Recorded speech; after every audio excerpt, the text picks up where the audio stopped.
Bonjour âme lumineuse, bienvenue sur la chaîne de Mahela Gaia. Aujourd'hui je vais parler de la nuit noire de l'âme. C'est un peu la suite de ce que j'ai parlé l'autre fois.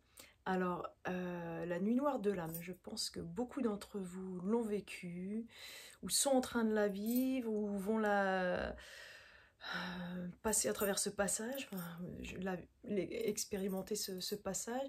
Vu toutes les énergies qui bougent en ce moment, c'est possible que beaucoup d'entre vous soient dans cette zone. Alors, qu'est-ce que c'est la nuit noire de l'âme? Pour décrire ça rapidement, c'est la sensation que tout nous échappe. On perd le contrôle de tout. Tout devient impalpable. On a la sensation que tout s'écroule dans notre vie. Il y a beaucoup de changements qui se produisent. On devient comme... on a l'impression... Il y a beaucoup de gens pendant cette période qui perdent leur travail. Tout s'écroule en fait. On perd la... Il y a des divorces, il peut y avoir des décès très douloureux aussi. On a l'impression qu'il y a des maladies qui arrivent. Et tout tombe souvent en même temps, en plus. Et c'est une période où souvent on peut se sentir complètement déprimé. Et on a l'impression qu'on ne pourra plus jamais remonter à la surface, qu'on est comme dans une abysse, dans un abîme, dans un trou sans fond. Et on sent que mais il y a plus rien que je ne peux contrôler. Et c'est aussi souvent une période où toutes nos zones d'ombre qui n'ont pas encore été nettoyées remontent à la surface.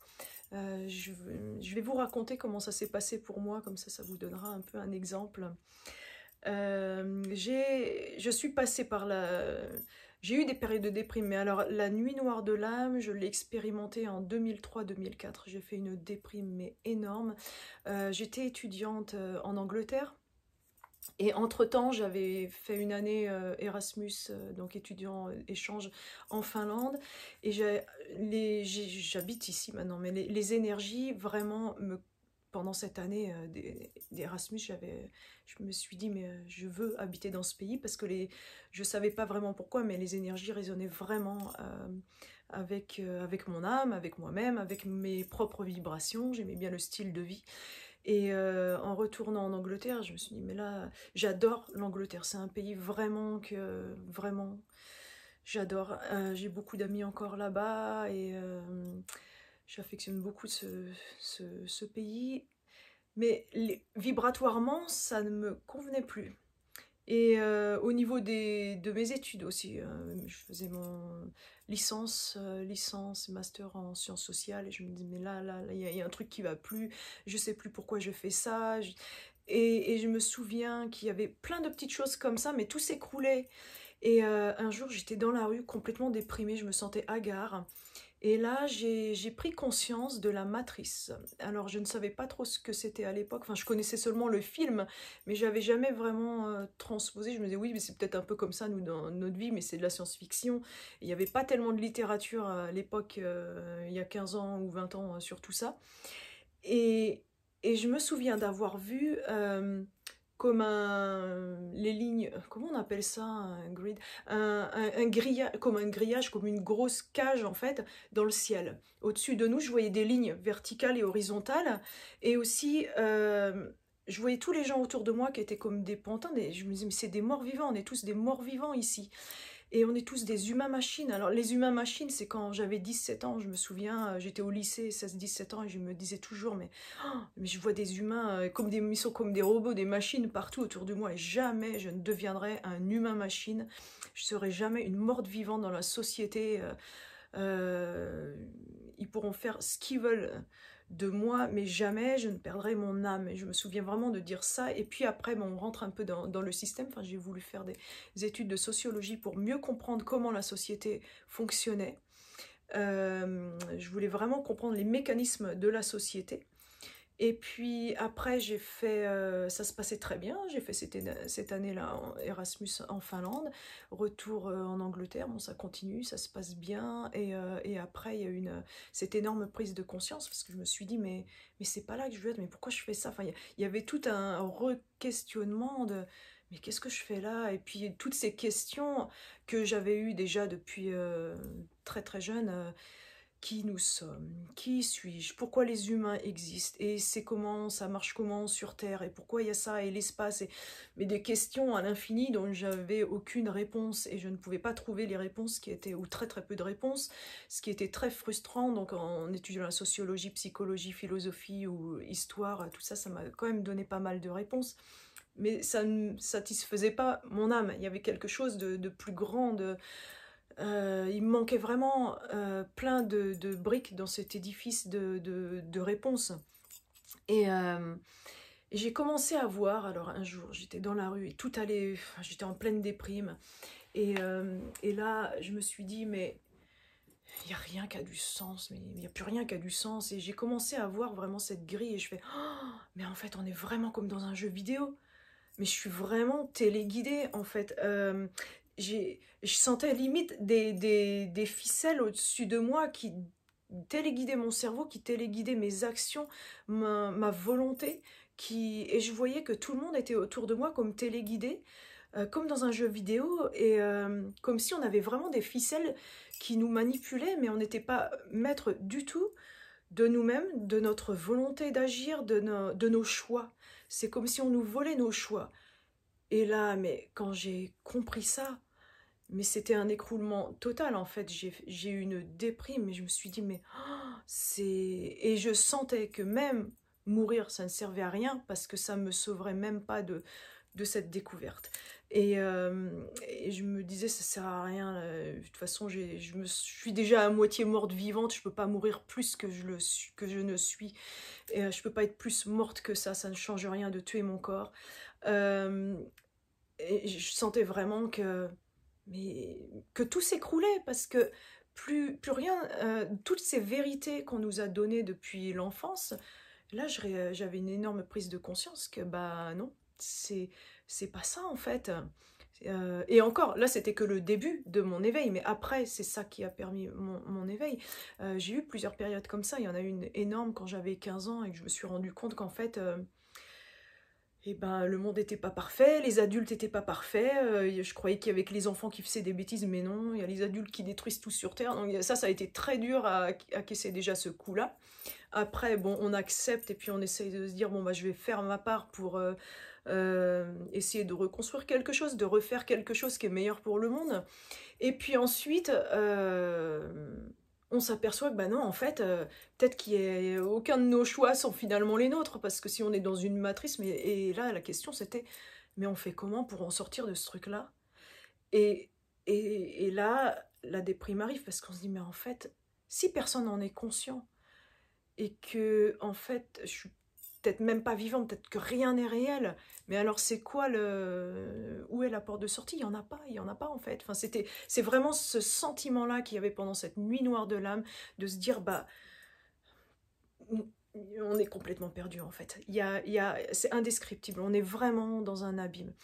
Et ensuite, j'ai eu l'occasion, j'ai quand même écrit à des amis, je dis mais là ça va pas du tout, il faut que je vienne en Finlande une semaine pour recharger mes batteries, mes énergies. Et j'ai eu l'occasion de venir, et il s'est passé qu'une nuit, on était dans un chalet, c'était en hiver en plus, alors moi qui adore l'hiver, j'adore la neige, la saison, enfin les vrais hivers, hein. Donc avec la neige, la glace, enfin tout ce qui est autour de la vie hivernale comme en montagne. Et du coup, ça me manquait beaucoup. Alors j'ai pu venir en février 2004 en Finlande. Et là, j'ai été sur le lac, sur la glace. J'étais allongée, je regardais les étoiles, et j'ai commencé à prier, à dire bah, merci, merci, merci, merci à l'univers pour vraiment ce moment que je peux être là où je me sens bien en fait. Et là, je sais pas combien de temps ça a duré, mais j'ai eu un truc explosif en moi, et c'était ce qu'on appelle une illumination. Et j'ai analysé après, enfin j'ai pu me renseigner ce que c'était, et je lisais des trucs, je dis mais ouais, c'est ça que j'ai senti. Et là, à ce moment-là, j'ai vu, et j'ai senti, j'ai vu l'univers en fait de l'intérieur, j'ai vu l'essence même de la vie, j'ai vu, c'est indescriptible, je peux même pas, comment le décrire, l'expression la plus proche que, que j'avais trouvée pour le décrire, c'est je dis mais c'est comme un orgasme multiplié par 100 000 fois quoi. C'est tellement gigantesque qu'on peut pas, le cerveau, le mental ne peut pas le comprendre. Mais j'ai senti que le truc principal, le secret de la vie, c'était être. Et tout était amour, c'était que de l'amour, rien d'autre. Amour et être, tout simplement être. Rien d'autre, juste être. Et là, après, enfin, ça m'a mis du temps après pour redescendre. J'étais où pendant une semaine, on flottait bien, ça flottait. Je me dis, mais c'était quoi ce truc et tout? Mais c'est tout d'un coup, waouh, mais c'est ça le sens de la vie. Et c'était tout l'inverse. Alors en fait, la nuit noire de l'âme, souvent on l'a parce que c'est comme un tremplin, là, sur un trampoline. On tombe dans le creux pour que ça nous fasse rebondir plus haut. Pour ensuite atteindre une nouvelle étape d'évolution, de conscience. Donc là, vraiment, la conscience, ça avait vraiment grandi, mais tout d'un coup, et c'était après, ouais, il a fallu que je comprenne, il a fallu intégrer ensuite tout ça physiquement, mentalement, ce qu'on se demande, c'est tout, enfin, ça nous fait remettre tout en question, évidemment, on se dit, mais il y a quelque chose de tellement plus grand, et ça, c'était que le début. C'était un éveil, mais très très très puissant, mais c'était vraiment que finalement le début. Et après ça, je me dis, bon, bah c'est passé, la nuit noire de l'âme et tout, pendant 2 mois, tout allait bien. Et après, quelques mois, enfin quelques semaines après tout ça, paf, de nouveau, je retombe dans une sorte de nuit noire de l'âme. Je me dis, mais c'est pas possible, c'est quoi, ça me poursuit, grosse déprime. Mais alors là, c'était différent parce que j'ai fait face à mon côté sombre. Alors on a tous un côté sombre, on en a même besoin d'un petit côté sombre pour nous défendre peut-être des énergies négatives et tout ça. Ça nous permet aussi d'être plus forts. Et j'ai vraiment fait face à ce côté sombre. J'ai écrit des choses, mais quand je les relis, c'est des choses lugubres, des choses de moi-même, des choses de quelqu'un qui tombe vraiment dans l'abîme de son âme, quelqu'un qui tombe dans la plus grosse colère et déprime inimaginable. Et, et au lieu de rejeter tout ça, de dire non, non, là, on va fermer tout ça, on oublie, parce que la société, enfin l'école, tout ça nous apprend toujours... bah, quand on grandit, quand on est adulte et qu'on ressent des choses, et ben on n'est pas censé les ressentir. Seulement si t'es bien, si c'est pour aider quelqu'un, ouais, tu peux le ressentir. Mais si t'es en colère, et ben non, t'as pas le droit.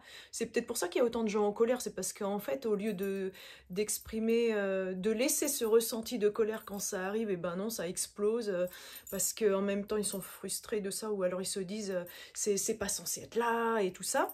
Et je me souviens de dire bah non, c'est là. Alors le truc c'est on a l'impression qu'on sort de soi-même, de son cerveau, j'ai dit, de son esprit, enfin pas de son esprit, ouais, de soi-même, enfin c'est l'âme qui sort du mental en fait.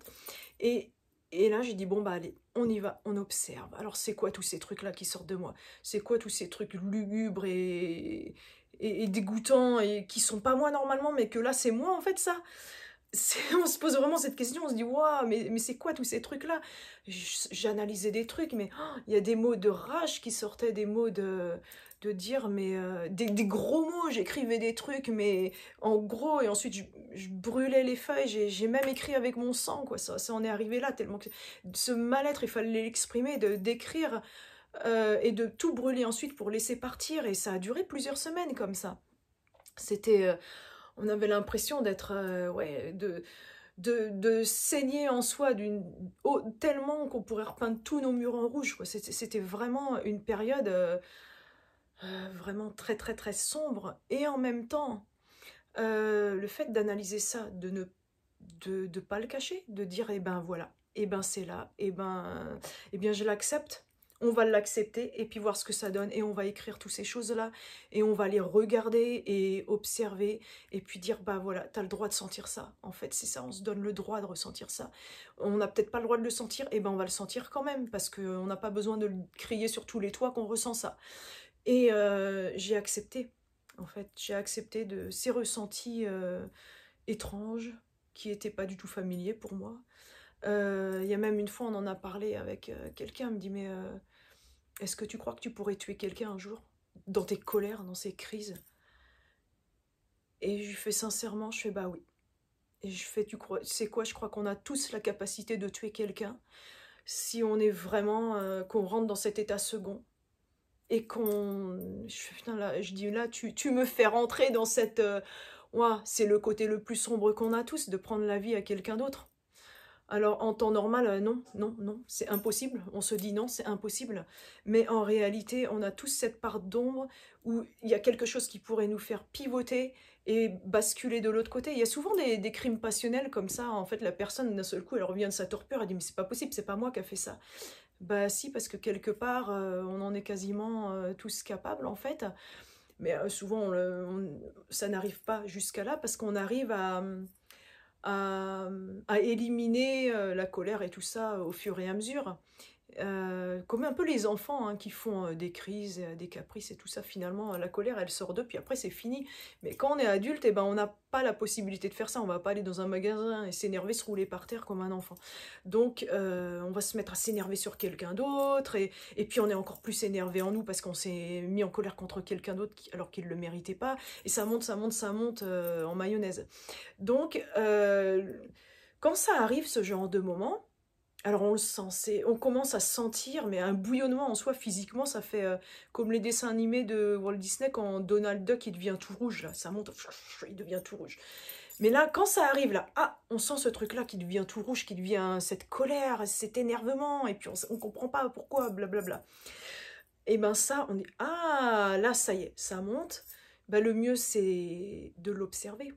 Comme en méditation, qu'on a toutes ces pensées qui viennent et qui partent, on observe, on dit ok, là t'es en colère, bon bah ok, laisse exprimer, là tu te sens pas bien, ok, là tu broies du noir, ok, bon bah à la rigueur on va sortir dehors, essayer de respirer un peu, on va écrire tout ça sur le papier, mais on le laisse et on le regarde et on l'accepte, on a le droit de ressentir ça, et ensuite ça va partir, parce que le but c'est de le laisser partir, ok, ça arrive, ça monte, mais après on laisse ça s'écouler.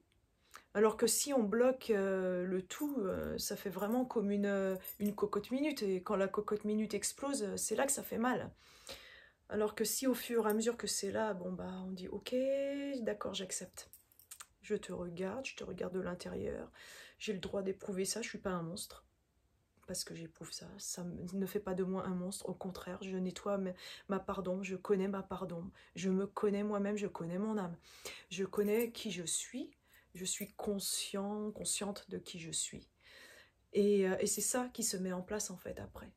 Quand on accepte cette part d'ombre, après la nuit noire de l'ombre, la nuit noire de l'âme, pardon, après tout cette observation interne de notre propre soi intérieur, de notre propre part d'ombre, ben voilà, on peut ensuite transcender tout ça en lumière, et c'est souvent après ça qu'on a une élévation de conscience, mais phénoménale.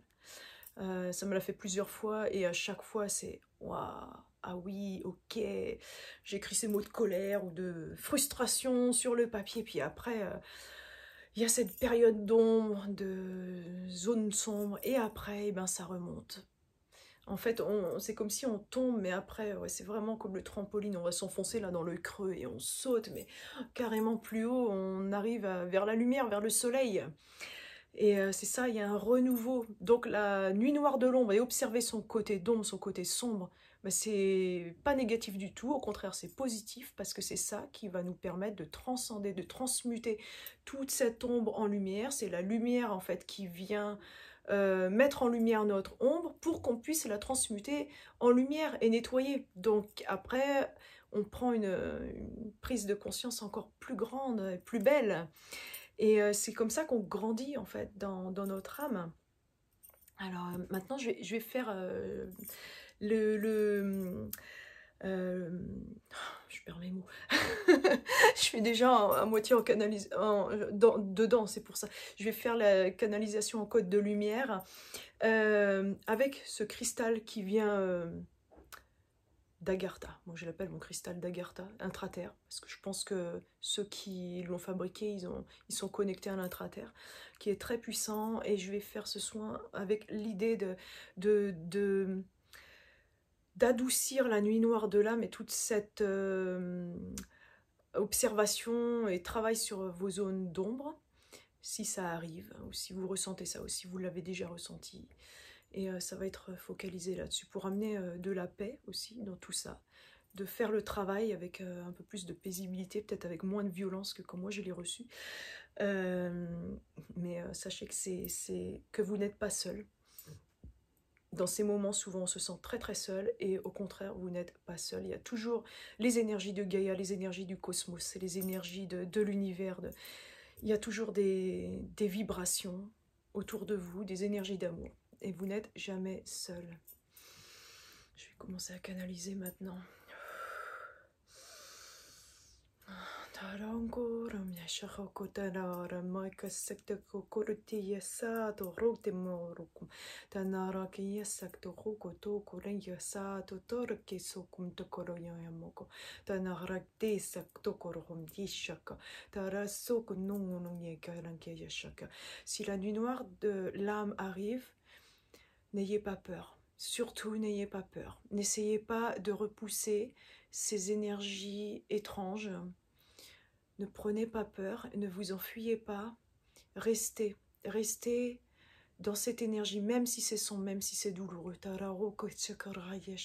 Vous serez guidé pour vous en sortir.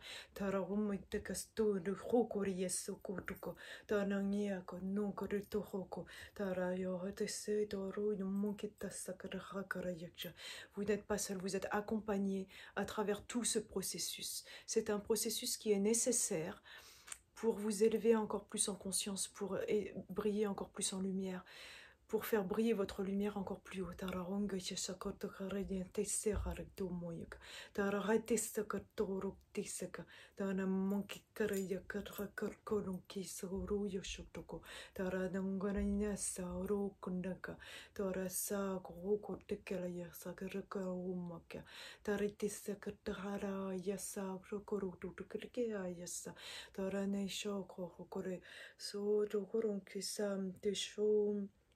Da saranki to sum daraseo kono shonteha.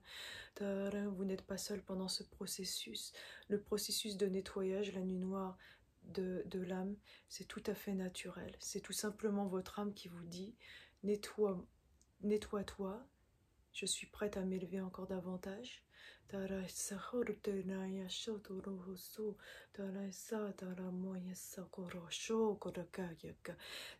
Acceptez ce passage sombre. N'ayez pas peur de votre part d'ombre, ça fait partie de vous. Et là, tout simplement, ce qui se passe, vous la mettez en lumière. Vous la mettez en lumière pour apprendre à la connaître, à l'apprivoiser. Ça fait partie de vous. Et en la mettant en lumière, ça va aussi l'alléger, la nettoyer.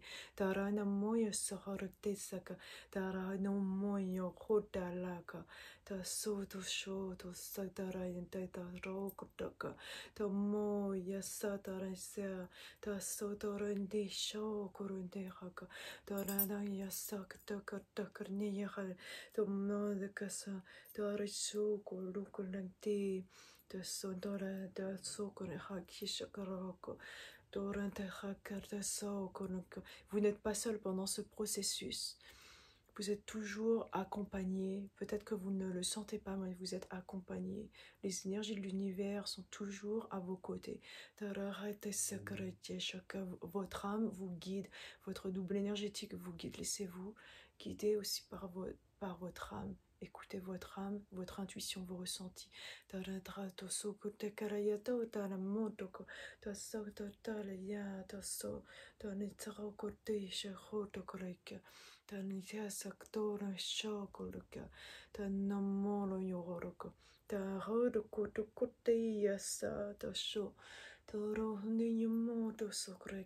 Et pendant ce passage, essayez quand même de ressentir la paix. Il y a toujours la paix autour de vous. Bientôt, la paix sera là après ce passage qui paraît avide, où vous semblez atteindre l'abîme. L'abîme, même l'abîme a une fin. Ce n'est pas un abîme sans fin, parce que vous remontez en vous, vous êtes accroché à votre âme est accrochée à la lumière et ne peut pas se perdre, même si c'est l'impression que cette nuit noire de l'âme donne. La lumière est toujours là, quelque part au-dessus de vous, et vous vous reconnectez à cette lumière. Et la lumière vient vous chercher, vient vous cueillir comme une fleur. Cette lumière vous accueille.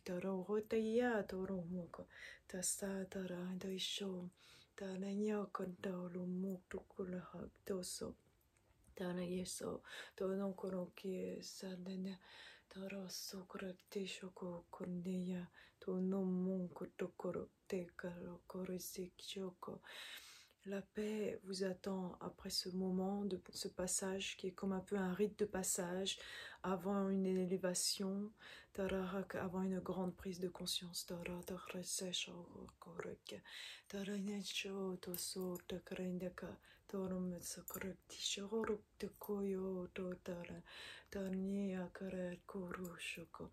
La paix est là, la paix, la sérénité vous attend, c'est toujours là, même pendant ce passage un peu plus sombre. Acceptez ce passage.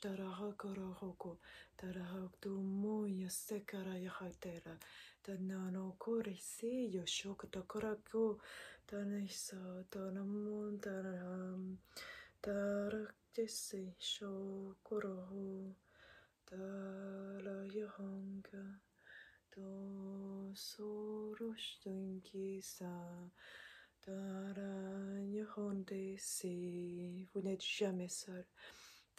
Vous êtes aimé, tellement aimé, il y a tellement d'amour dans l'univers qui vous est destiné, qui est là autour de vous. Cette nuit noire de l'âme, ce passage, vous aidera à atteindre encore plus d'amour provenant de l'univers.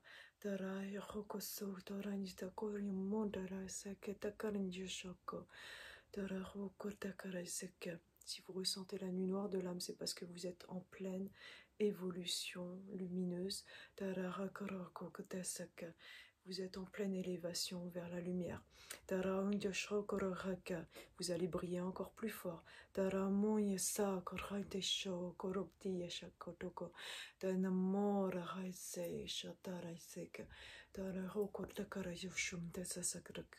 n'êtes pas seul. Vous êtes aimé, vous êtes accompagné. Pendant ce passage, vous êtes accompagné. Vous n'êtes pas seul.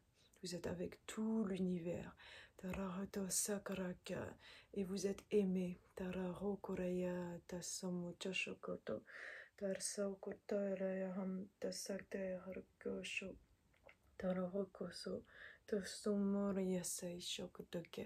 Tanamorka shkakarate sektora shaka Tarayahantu moyahante se karashaka Tarandashum Hurinde Hutanayam.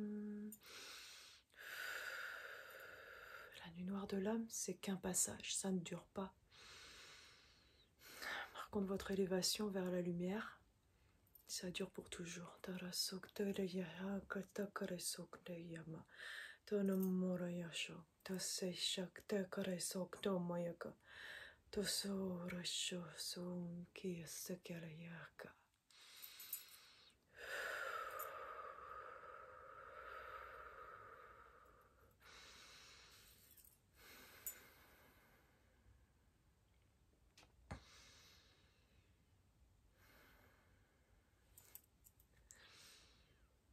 Je vais vous laisser reprendre vos esprits. Reposez-vous quelques instants, même 10 minutes, un quart d'heure, pour bien intégrer tous ces codes de lumière. Et voilà, je vais terminer ici. Surtout, N'oubliez pas, vous n'êtes pas seul. N'oubliez pas de briller, briller plus fort. Vous êtes en train de vous élever toujours plus haut. Je vous aime de tout mon cœur. Je vous envoie plein d'amour, plein de lumière. À bientôt.